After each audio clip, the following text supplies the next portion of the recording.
మృగశిర నక్షత్రంతో కూడిన పూర్ణిమ కావడంతో మార్గశిరం అని పేరు. మార్గశిర మాసాన్ని మార్గశీర్షం అని కూడా వ్యవహరిస్తారు. శీర్షం అంటే అగ్రభాగం అని అర్థం. మాసాల్లోకెల్లా అగ్రగణ్యమైనది కాబట్టి మార్గశిరానికి ఆ పేరు వచ్చింది. తానే మార్గశిరమని అర్జునునికి కృష్ణ పరమాత్మ విభూతి యోగంలో చెప్పారు. ఈ నెలలో చేసే ఏ పూజైనా, హోమమైనా, అభిషేకమైనా, ఎలాంటి దైవ కార్యమైనా దానిని స్వయంగా తానే స్వీకరిస్తానని చెప్పాడు. తెలుగు పంచాంగం ప్రకారం ఏడాదిలో 12 నెలలు ఉంటాయి. అందులో కొన్ని మాసాలు మాత్రం భగవంతునికి ఆరాధనకు అత్యంత విశేషమైనవిగా భావిస్తారు. అందులో మార్గశిర మాసం కూడా ఒకటి. పరమ పవిత్రమైన కార్తీక మాసం 2025 ముగించుకుని మార్గశిర మాసంలోకి అడుగుపెట్టేశాం. తెలుగు పంచాంగం ప్రకారం 9వ మాసం మార్గశిర మాసం. నవంబర్ 21 నుండి మార్గశిర మాసం ప్రారంభమై డిసెంబర్ 20వ తేదీతో ముగియనుంది. ఈ మాసంలో గురువారం ఆచరించే లక్ష్మీ వ్రతం ఎంతో విశిష్టమైనది. సాధారణంగా గురువారం రోజున లక్ష్మీవారం అని కూడా అంటారు. ఈ మార్గశిర మాసంలో వచ్చే 4 గురువారాల్లో చేసే లక్ష్మీ పూజను మార్గశిర గురువార వ్రతం లేదా మార్గశిర లక్ష్మీవార వ్రతం అంటారు. ఏడాదికి ఒకసారి వచ్చే మార్గశిర మాసంలో వచ్చే గురువారాల్లో లక్ష్మీ పూజను ఆచరించడం సర్వశ్రేష్టము, శుభము.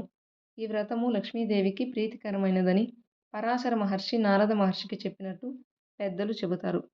ఈ వ్రతం ఆచరించడం వల్ల అప్పుల సమస్యలు తొలగి శ్రేయస్సు, సిరి సంపదలు, ఆరోగ్యం కలుగుతుందని ప్రగాఢ విశ్వాసం.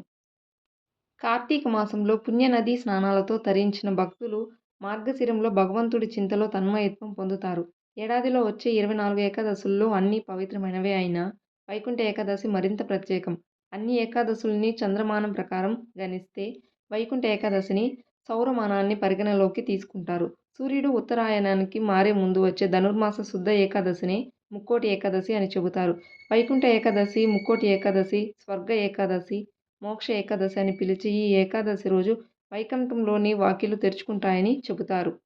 దక్షియానంలో యోగనిద్రలోకి వెళ్లిన విష్ణువు కార్తీక శుద్ధ ఏకాదశి రోజు మేల్కొంటాడు. ఈ రోజు ముక్కోటి దేవతలు స్వామిని దర్శించుకుంటారు. ఈ రోజు ఉత్తర ద్వారం గుండా విష్ణువును దర్శించుకుంటే స్వర్గలోక ప్రాప్తి కలుగుతుందని భక్తుల నమ్మకం.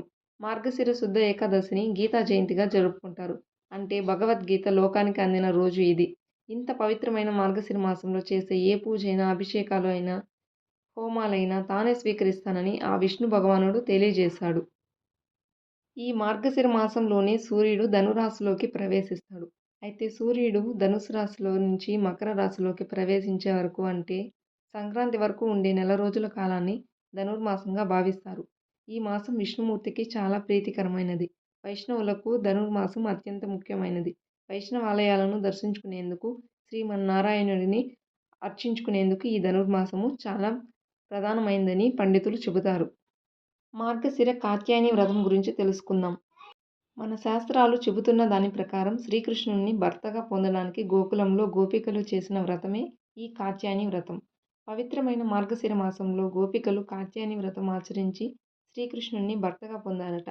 అందుకే వివాహం కాని అమ్మాయిలు ఈ మార్గశిర మాసంలో నెల రోజుల పాటు గోదాదేవి శ్రీకృష్ణుని గురించి కీర్తించిన 30 పాశురాలను ప్రతిరోజు చదివితే ఉత్తముడైన వ్యక్తితో తొందరగా వివాహం జరుగుతుందని కూడా విశ్వాసం.